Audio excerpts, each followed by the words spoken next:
welcome into this week's edition of Rolling with Stone. Tom Stone, Courtney Davis, Coach Stone. A successful weekend last week, but your team did battle some adversity. You got down early 1-0. It must have been the halftime speech. 2 huge goals in the second half. Come back for the win over Georgia. Well, I think the first thing is, Georgia played extremely well in the first half. They'd had a rough start to their season.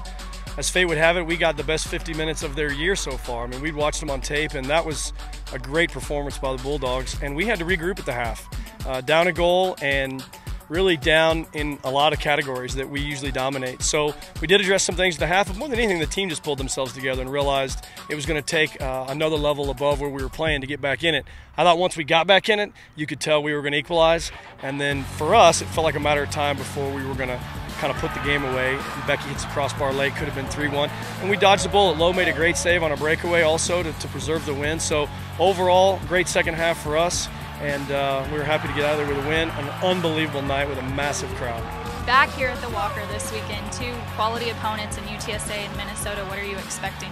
Well, we know with UTSA, Greg Sheen, tremendous coach. You're not going to slip anything past him. He's going to know our team well. They're going to be super organized. And this is going to be a really hard Friday. And fortunately, Minnesota, the program there and our program get along really well, so we agreed to organize a Sunday night game so both teams could get their max rest and then have another, kind of a Friday night atmosphere here on Sunday. So it's a great weekend for us. Football's playing at home. There'll be a lot of activity, on campus, and we always love being a part of that.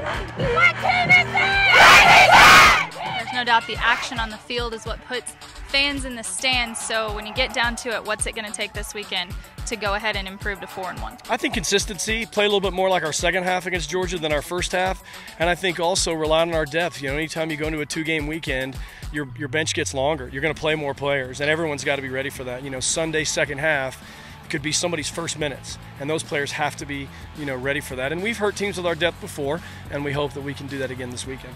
Well, it's a 7 o'clock kick here at the John Walker Soccer Complex on Friday as the Red Raiders welcome in UTSA, and then come on out on Sunday, 7 p.m. Minnesota here at the Walker. Go to church, get a little nap in, and then come catch Coach Stone and the Red Raiders. You can keep up here at Texas Tech TV all weekend long as well. We'll see you then.